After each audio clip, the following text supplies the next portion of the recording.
Hey, everybody. Happy Monday and welcome to the In Her Words podcast. I have one word for you guys today: curiosity. We're sitting down to talk with Allie Love, and that is the word that she lives by. You're going to see how curiosity led her to so many things in her personal life and in her career, and a lot of fun this summer as she starts hosting the new segment on the Today Show called Love Your Mornings. We hope you enjoy this episode as much as we did. Allie, Hi. did I get you mid snack? Yep, I was snacking. I was here earlier. I was like, oh, no one's here. I'm gonna eat my pita chips. Well, you are very eat away, eat away. I know you've probably already had a day so far, so have your snacks Thank you and so having. much. Oh my gosh, thank you for being here. We Of are course. so excited to talk to you, and our listeners or our membership is so excited to hear from you. Honestly, I don't even know where to start. You are, I can't, I don't, I, if you had all the hats on that are wearing, it would not, I think it would fill up the entire frame because Oh, you have so much going on right now. So thank you for taking the time to be with us and talk to women in entertainment. You are you're covering some amazing areas that we haven't gotten a chance to touch on. So you're our trailblazer in dance, in choreography, in sports. I want to hear about the Today Show. yeah. I want to hear about your reality show. We have so much to talk about. So thank you again for being with us. Um, I think first I want to hear about you. Tell us how you got to where you are right now, and how when did you know you wanted to be in this space Well, or I think in terms spaces? of spaces, yeah, I think it was me being curious for many, many years, especially coming out as a little girl, born and raised in Miami. I'm one of two kids. Both my parents are incredible. My father, I always say, is like a wild child. My mother is very much strategic and thoughtful, and she's a planner. And I think the combination of who they are is basically who I am. I love to have fun, and I always say, let's have a good time. And I love to work hard, and I love structure and creating that structure. And I think that those values for sure helped navigate my career from Miami to New York, going to university, Fordham University, graduating with a bachelor's in fine arts, finding out how to communicate through dance and fall in love with dance, which eventually led me into fitness and becoming a Peloton instructor, the host of the Brooklyn Nets, all of these things, and even starting my own company called Love Squad, where we do women empowerment events. I think it was just the core values of my parents and this idea and the dichotomy of or juxtaposition of having fun and enjoying life, but also being able to come back to structured and being rooted and grounded in organization and strategy. And so I think for that, that's definitely at the forefront in terms of that. And I think the why that I do all the things that I do, I didn't know what was available for me or to me when I was a young kid. I think the exploration or the curiosity that I've already always had lended itself for me to be in the intersection of my career as, a contributor for the Today Show, a Peloton instructor, the CEO and founder of Love Squad, and arena host of the Brooklyn Nets. I think, having my own podcast called Courtside Conversation on iHeartRadio, all of these things is because of my curiosity of like, what can I do? What do I love to do? And what am I good at? So many young men and women are, in the creative arts. Like you said, you have a fine arts degree, and you were a dancer from a young age. When did and maybe this was from a young age, also from the mom part of it, but when did you realize that I can not only create your own business, but I can treat my talents and my fun and my creativity as a business, because those things don't merge that often. Absolutely. I think, when I was in college, it wasn't, Instagram was just really becoming a thing. Now everyone is a business, everyone is a brand, right? We were so focused on reputation for so many years. And now it's like, oh, well, what's your brand? Like, what do you stand for? So when I was in college, this was just becoming, like, just emerging in this sense, this concept. And so for me, when I realized like, oh, you know what, I'm going to build a business with no business degree. I'm going to create Love Squad was during those formative years in my university where I had no other choice because I lived in New York City by myself. I moved to New York City alone. I didn't have family around. While a flight of 2.5 to 3 hours is good to get to Miami, the resources and the frequency to which I could do that was actually limited. And so knowing those as, I would say limitations at the time, the limitations begot the creativity. And I was able to create spaces in New York where I was offering a sense of belonging, but also that I belonged into. And so it was through conversations with other young women on how they've navigated, built their brand or their business or started on social that kind of sparked these ideas. You know, I always say conversation is a catalyst of change.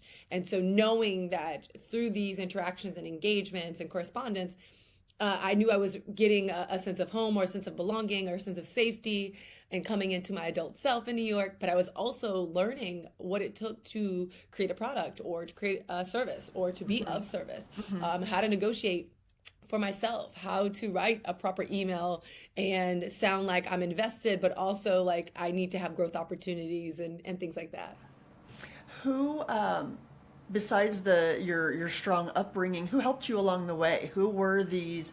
Were there teachers? Were there business people? Were there peers? I love it when we hear stories that it didn't have to be someone 30 years older than me. It was my peers, and we figured it out. So, who were those mentors, partners, lifter uppers that you had?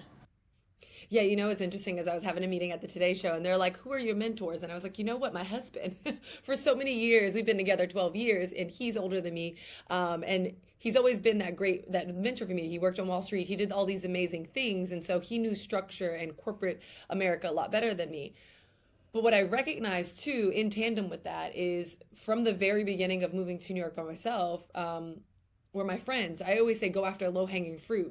It's given a bad rap, but in reality, the folks that I kept around me or that were in my inner circles were people that were very active in pursuing their career. And the exchange of information on quote unquote low hanging fruit, those friendships or those groups that you're in within, is easy, right? It's easier to have those conversations and to exchange information and to gather insight and to crowdsource, if you will, with your friends who are also active in pursuing their highest selves. It was through them that I was able to see a greater me. It was through them that I was able to learn a lot of things that I wouldn't necessarily have learned because I didn't go to school for that, and to workshop it. Right, they were there. If I wrote out an email, I could send it to my friends, bounce it off. What do you think of this? This is what I'm trying to, this is my point. This is what I'm trying to say. Here's what I'm trying to end or where I'm trying to land. And it was with that circle that are still my friends to this day that I was able to they started to help shape this idea of business, this idea of shaping of self-advocacy and things like that. I was going to ask, so that group is still part of your circle? Are Yeah. any of them in business? Are you guys in business with any, or are they They work friends? at, a lot of my friends work, I don't want to tell their business because I'm always so protective of folks that didn't choose the public eye, but many of Right, them right. are in huge consulting firms Okay, or in okay. some of the big box like Google and Amazon. And like, Yeah, again, we've all worked our ways of infiltrated into our respective industries in their larger capacity. And so they're doing, well for themselves in their industries. And so we're very proud of each other. that's amazing. So Yeah. tell me how the dance evolved into wellness as a whole. How, I mean, obviously it keeps you in great shape of that, but how did you make that leap to say I want to broaden out into overall wellness, into teaching, into all the Yeah. things that you started doing? Yeah, I don't think dance lent itself for me to become a fitness instructor. There was no point in my early years that I said, well, I want to become a fitness instructor. Nothing wrong with that. Obviously, that's who I am today, but it wasn't on my radar.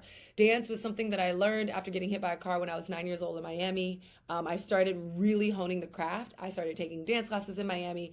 I auditioned, got into Fordham University, the Ailey program. I graduated with a bachelor's in fine arts. And what I recognized my sophomore to junior year of college is that dancers are broke.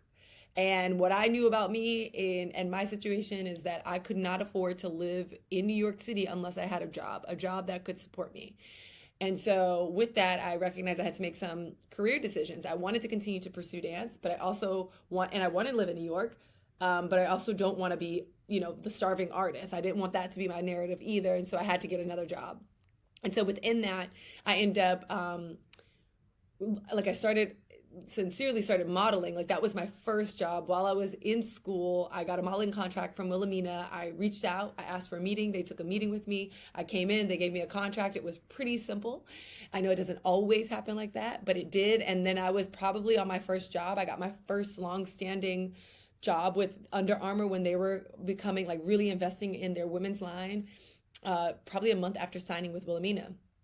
And then from there, I was able to sustain gigging, auditioning for different roles and different dance jobs, and then pay my rent, right? Move out. And I had one roommate, and I was able to sustain it through that capacity.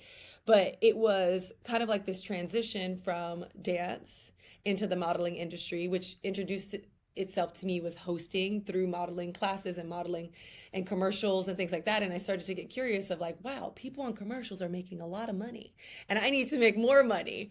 And so I took some commercial classes, I took some hosting classes, and my hosting classes were where I landed. I took a hosting course and I was like, this is what I'm supposed to do with my life. Like, I love this. And that ended, evolved into becoming the host of the Brooklynettes. Shortly thereafter, Peloton reached out and was like, we're looking for, I'm a dancer. I was still dancing, still gigging. I started running and they're like, we're looking for new instructors. And at first I was a bit reluctant because I was like, I don't necessarily think I have anything to offer in the fitness space of being anyone's teacher or instructor. And then again, this concept of being curious came back to that curiosity. I went in And for a meeting. Where was Peloton in their growth when you came Yeah. on? Because you're obviously, So I mean, one of their most I popular think we had platforms. maybe a couple 100,000 of subscribers, a Okay. couple hundred, maybe 100,000 subscribers. Wow. Okay. Yeah, maybe. At the time we maybe even less. Wow. That sounds cool. Maybe even less. But I came in. I was number 11 of the instructors. Oh my gosh. I've been at Peloton 7 years, and when I came in, we were teaching at a much smaller studio. We had like a closet for our changing room. It was incredible. I miss those days in a sense. But I had that meeting. I had a 15-minute audition. They gave me the offer the next day. It doesn't happen like that anymore. But in that time, I got curious around, oh, what can I do around this greatness? Like, how can I be creative around this? And I took that meeting and I knew Peloton, but then I started to learn about the brand and their mission and got to meet our CEO at the time and fell in love with it and accepted the offer. And so at the time, I'm modeling, now I'm hosting for the Brooklynettes, and now I'm a Peloton instructor, and it started to shape my world in the fitness industry. So dance led me to business. It led me to friend groups that helped shape the way that I can articulate myself or communicate in the corporate world. It led me to hosting, in the Brooklynettes and all of these things. Your honesty and your about needing to pay your rent and working hard for this is so refreshing. I think and I as a parent and a generation of young, especially young 20s getting out of college, I think we've gotten a little too far into this world where it's just like, oh, whatever your dreams are, that's all you need to worry about. And it's so refreshing to hear the practicality sitting alongside that. So it's like, I love to dance and I know what to do. I need to pay my rent. And Right. what is, how you've blended both of those. You haven't given up on what you love and you found that way to get them together, but hearing the practicality of, I want to live in New York and I have to pay my rent, and therefore I need to figure these things out I think that's a very refreshing message that not only our young people need to hear, but parents of young people who are guiding them and who are so afraid to say, go get a job that pays your rent because you may, squish a dream or something. I think that's such a practical and refreshing message that needs to be out there. I love that. Thank It's you. it's what like you said, it is what pays the rent. So tell me tell me what I want to get to the Today Show in a minute, and that's Yeah. like, hosting everything on a whole another level. But you said before that I saw in an interview, you said dance saved your life, and I assume that is from your accident and Mhm. recovering and what role that played. Tell us, I love the Wall Street Journal. What does your Monday morning look like? But what does your day look like? I can imagine that that the business part of it is all over the map, but Yeah. what do you do every day to kind of keep yourself grounded and make sure that you're taking care of yourself in this lovely world you've built? Well, I would say three things. Going back to what you were mentioning previously, there is room for folks to, continue to dream, right? Like, and I know you weren't saying that. You're agreeing. Like, we want you to dream and if how and be in a position where those dreams become a reality, right? Come to fruition.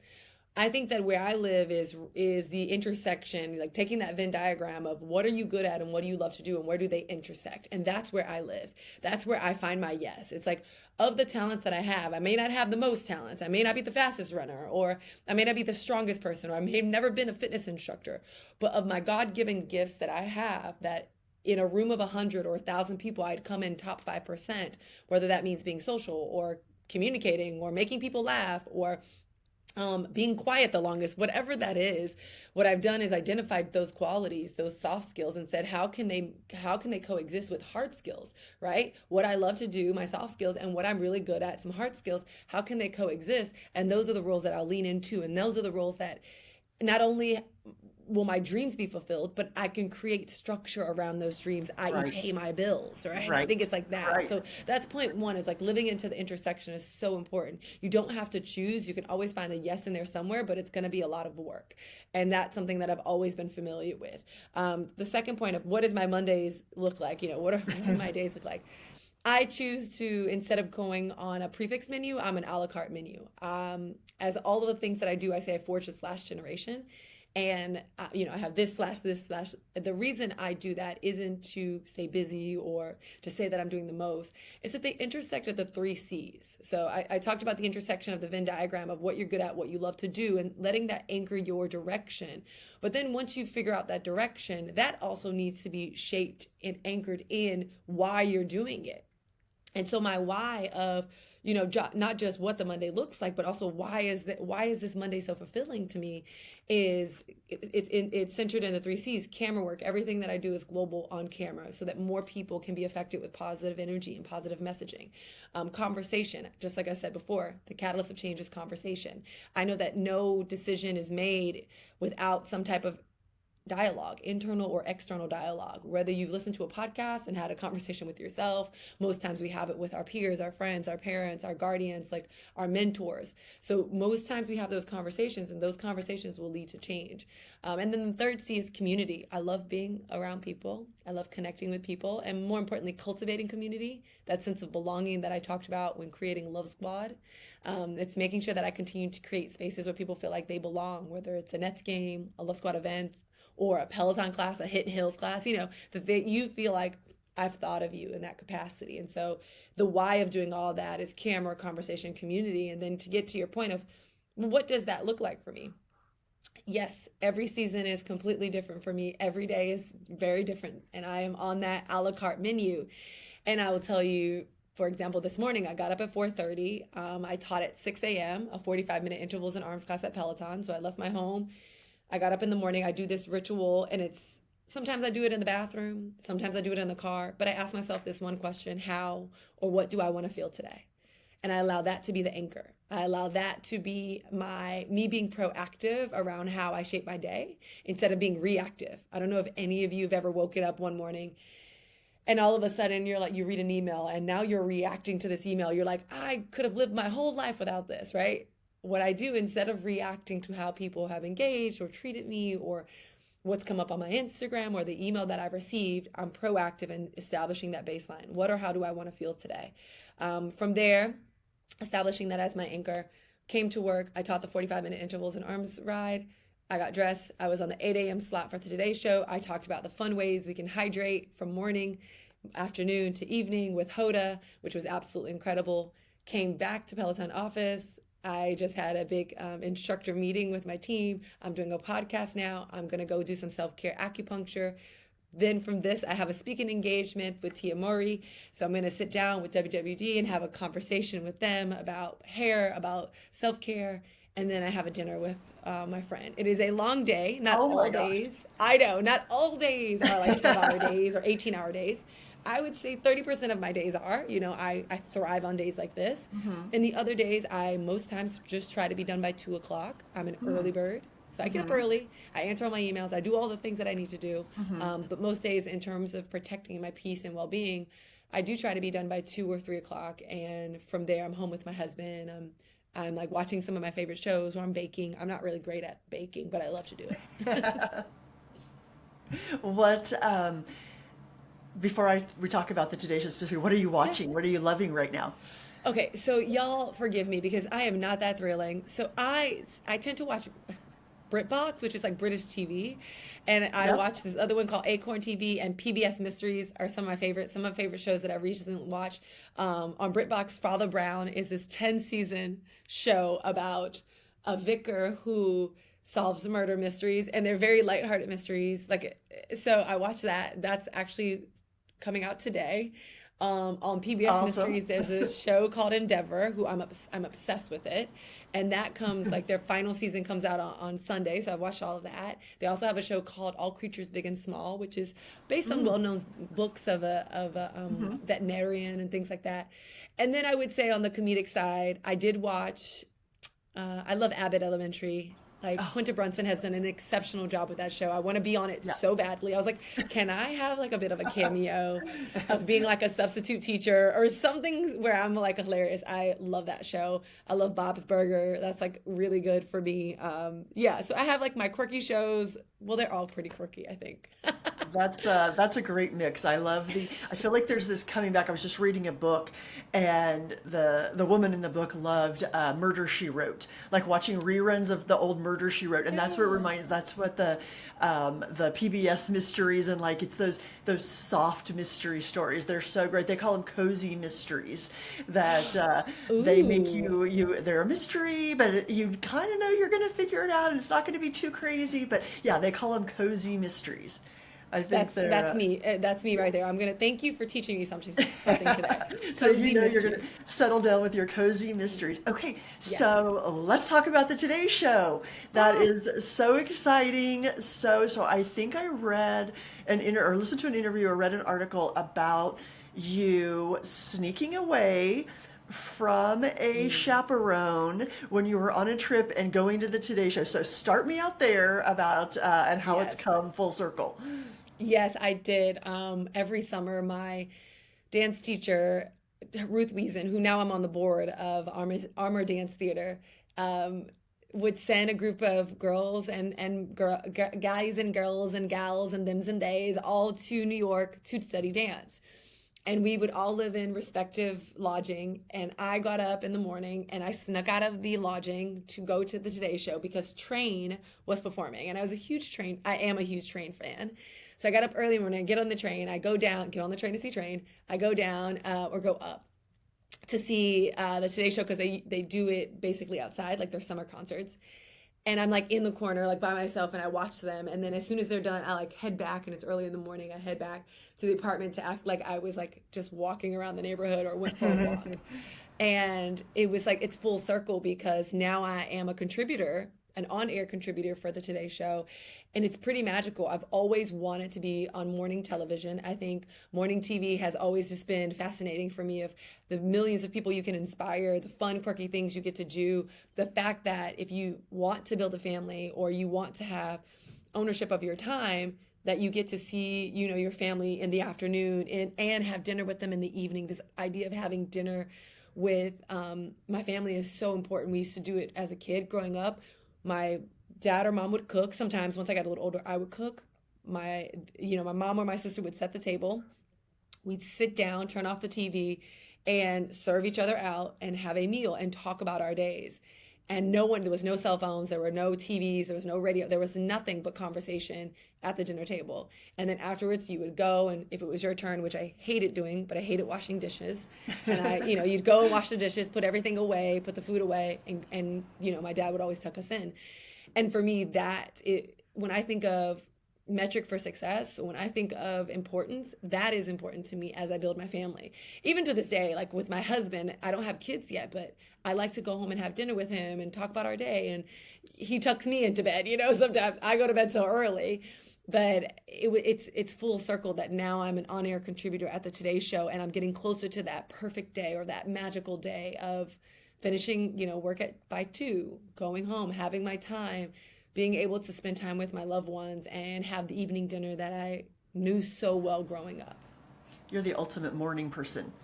I am. Annoyingly, I know. People are listening, they're like, that sounds terrible. No, And I'm a for morning person me, too. I love it. yeah, I just love getting up in the morning. And I will Yeah. say, let me be honest. Since we were talking about me being transparent in the very beginning, I will continue to do so as promised. Um, I'm not a morning person because I'm altruistic and like just wanting to get up and early bird gets the worm. Not at all. I just like to be in your inbox before you're in mine. I like to ask you a question before you ask me. And so for me, it's more of like it's almost savage in a sense of like I don't want I rebuff against authority, like this buck Right, against right, authority, like that's me. It's like I will email you first. I right. will I will respond so early so when you get up you have work, not me. Right. See, it is a little bit getting the word, but you also are pretending like you stay up till 2 in the morning too. So you're like, I like that. Where get up early, do all this stuff, and I like my day to kind of wind down at 4 o'clock. I'm okay with Yeah. that. Where it's like I don't have anything else on my calendar for the late afternoon or evening. I think that's yeah. You it's very rare you can be both. So I love that the morning. So with the Today Show, which is I mean it's so iconic and the women that the team that they have on right now is so fantastic. Yes. What are you hoping to contribute and add to the messaging that they send out every morning? Yeah, so I have believed for a long time, and I've refined this within my community of Love Squad and Peloton. It's just small changes create, you know, massive shifts that cause great impact, right? And that's just what it is. And so it's taking and refining some of the things we do in our day to day, who we are. We talk about, you hear every company, everyone around the world saying, I want to be the best version of myself, or this is what it takes to be your best self, or you be your best. It's like, one, you're already good enough. Number two, in order to be your best, it's just these really small shifts of things instead of thinking you have to change your entire person to be a version of yourself that's acceptable or rewarding or rewarded. And so on the Today Show, I talk about the 3 M's, and all of my segments will encompass that mind, that matter, and that meaning. So mind, body, and spiritual well-being is really important to me. And so this morning we talked about fun ways to hydrate. The reason that's important is because you get cranky when you're dehydrated. Most times when you're thirsty, that's when you're dehydrated. You didn't realize that you were as such. Your body's temperature, you overheat. You want to drink 25% more than the quote unquote 8 cups of water or the half your body weight in ounces concept, right? During the hot months. And so we talked about these things where it's like these little shifts of why are you annoyed today? It may not be because the train was late. It may not technically be because something happened. And also, sometimes you're just annoyed and you don't know why you can't explain it. It may be because you have elevated body temperature, because the hydration station didn't occur when you woke up. And here are Right. some fun ways to do that, right? It doesn't have Yeah. to be boring of drink this much water, but you can wake up in the morning when it's hot and have coconut water popsicles right out the freezer. Go for it. Dessert for breakfast. It does your body good. Electrolytes, all these things. So those are the contributions that I'm offering to the team. I will say Libby Lice, who's the EP, she's exceptional. All of my producers have been just lovely. Hoda has just been my number one fan. Jenna, I was on set and I was, gearing up. I was a little nervous. Jenna's like, Allie, she's yelling across from the set. She's like, good to see you. Everyone has been Al Roker, like everyone, Chanel, like Craig, everyone has just been so wonderful. Like I was watching Dylan do a hit today, like a segment, and I get to watch them in real time and learn from them on how they articulate and read the screen. And so it just is that one, I'm living that dream that I've always wanted, and two, it takes me that step closer to eventually being on that couch and being, Right. a staple in folks' mornings when they wake up. Um, Before I ask you about what's next, I want to talk about dance. I want to talk about Oh, shift Dance and talk about 100, Dance yes. 100 a little bit. I mean, you're touching everything, reality television, competition, and all the things that we've already talked about. So, how is this an idea that you pitched? Did they come to you? And again, that's a huge project to add onto your plate. And tell us a little bit about what brought that on and why it was, again, why it met all of your criteria, that you seem very purposeful in what you add to your plate.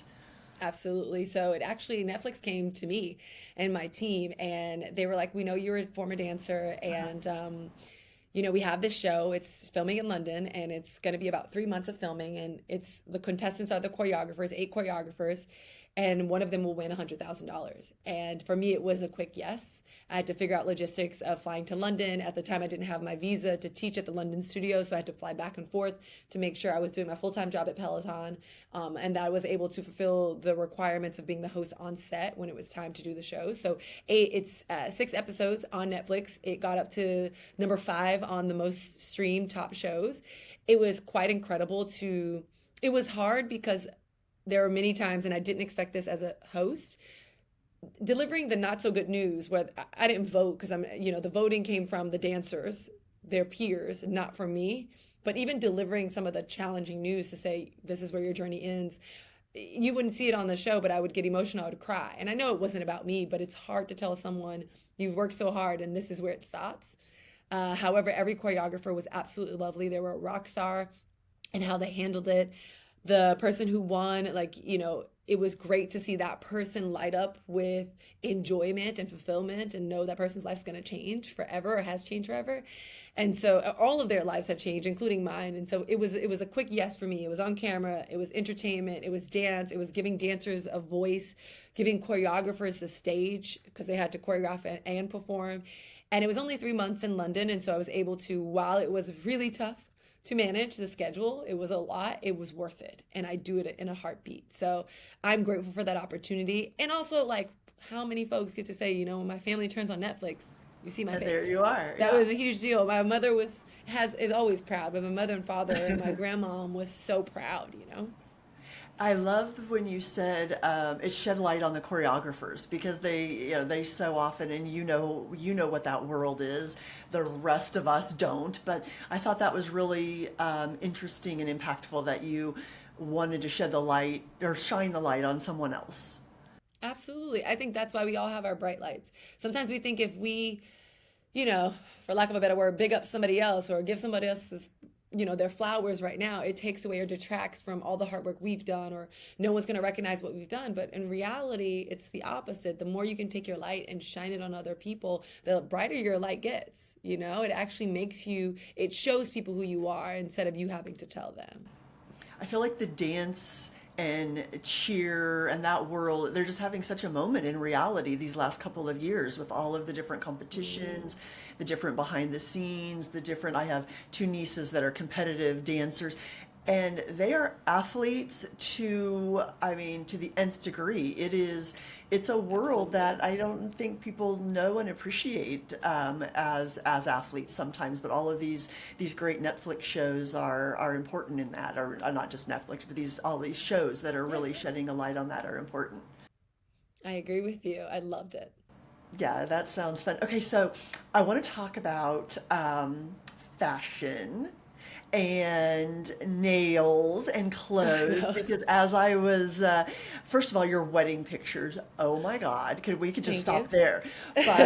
But the outfits and being involved with fashion on Dance 100 and everything that you're doing, is that a big part? Is that a world that you want to get into? Because you look like you have a blast with it Yes. and you always look amazing. Thank you so much. And thanks for recognizing that.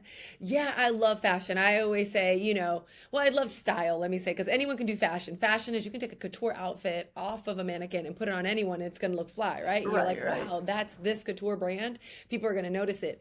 But very few people can do fashion where you can give them a white t-shirt they can cut up and they're all there at the Met Gala. I can do that. That's what I do very well. Being able to accessorize not just accessories, but my nails, my hair, making sure that there is approachability in what I do, because I know I can't afford all the expensive brands, but mixing and matching and knowing that you're going to invest in your shoes and maybe, your pants won't be as expensive. Also creating various palettes for raw materials or mixing and matching of color, making sure that my outfits match my mood is really important for me. Oh, So I interesting. talked about earlier, anchoring, how do I want to feel? Most times I dress according to how I want people to know that I'm feeling, or how I want them to perceive me. So if I'm in a bright color, I'm open for, and that's an invitation for conversation, right? I'm ready to rock and roll. If I'm like, wearing all black, or if it's oversized, that's me just being with myself, maybe a little focus, a little bit more in that steady frame of mind. And so I tend to reflect how I'm feeling within my wardrobes, to be honest. And I do have fun with that. Yeah, I have fun with my nails. I don't take it too seriously. Before I got into this industry, and before I became, Ali Love, the Peloton instructor, the Today Show contributor, I was talking about my husband Andrew. We started dating, and he worked on Wall Street for many years, and they all wear like blue suits. And so when we started dating, I started buying him these fun socks. I was like, I think that your socks should be a reflection of your personality, right? I was like, it's a thing that no one really sees, but when you sit down, they get a little hint of it, right? Yeah, if they're looking. And that's how I live my life, is like your socks, your clothes, like your accessories should just be a reflection of who you truly are, and that's what I lead with. So I do love it. And on Dance 100, I had so much fun with the fashion, making sure every episode were different looks, that I was giving you a different vibe, that there was something for everyone, different hairstyles. I always change my hair. So yeah. Did you love fashion growing up? Was that something, or is that something that's evolved, or did you love that as a young person too? Well, I think that's something that evolved. I think I got that from New York, because growing up in Miami, it was like jean shorts and a t-shirt. You you're want hot like the whitest tee and like the shortest denim and cute flip-flops. And that's it, right? That was the wardrobe growing up.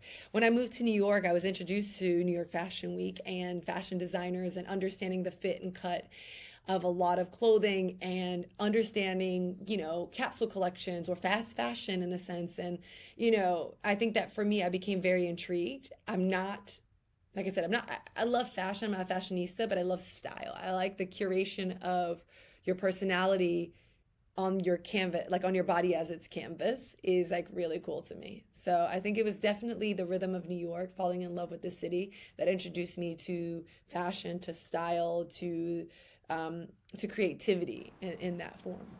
And I love that you're deliberate about some of the designers that you wear. And again, going back to your gorgeous wedding photos, how important it was to bring your husband's culture into there, and color, and that it's all very purposeful. And it was as much fun as looking at the pictures as it was reading everything about you.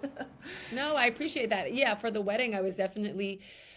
We had our wedding outside, because it was kind of the tail end of COVID in a sense. So we were outside for the whole wedding. It was a 5-day wedding. We knew that it was going to be the first time in 2 years that many of our friends and families were going to invest in, and somewhat like nervously take a leap of faith in traveling, right, for the first time. And so for us, it was to make it worth it. I created a brand deck, like a fashion, like inspiration deck, with all of these brands that were BIPOC, Black, Indigenous, people of color, and women-owned businesses that would go with the color palette of each day, so we can make sure that this is lending its support to the folks that we've often say needed space and need to be in spaces, so that we're optimizing them in relative spaces. And so with that was really, really important for me and for my husband. And so that's what we did. And everyone had a great time. One of the nights was Trinidad and Tobago themed. Everyone wore their black, red, and white, and we had like a carnival night for that. Another night was like a Miami white night. We did a floral, like jungle, welcome to the jungle night, because it was in Mexico. And then our wedding, we did, we had a color palette for that, because it was like on a lagoon and then off to the beach. That's amazing. They were gorgeous. Okay, so I know we only have a few minutes, because you have a very busy day, and you've been just so generous with your time. I want to hear what's next. Because I know that the wheels are turning, and there are things that you're hoping for, or there are things that you can share with us that are coming next. What does the next couple of years look like for you? Yeah, so I think currently I'm going to continue to go deep instead of going wide. I want to become the best Today Show contributor that I can be, so that I'm as often, doing segments and contributing to their community as much as possible, continuing to be a great Peloton instructor. I briefly started writing a fun murder mystery, because I love this. Cozy, I don't know if I'll ever mystery? A cozy mystery, cozy murder mystery. I don't know if it'll ever see the light of day, but I'm really enjoying myself with it. I didn't realize that I'm enjoying this much of writing, because I've always been nervous. A lot of my peers and colleagues, they have books and they've written books, and that's just a scary space, because it's such an occupied space from the folks that I'm so close with. So I haven't taken that leap yet. When I say I'm going deep, I'm just really focused on being, when we talked about the best version of ourselves, like those small changes in the areas that I'm in, and being a great wife to my husband, and making sure that I'm not too busy that I don't see him, which I see him all the time. We're together a lot.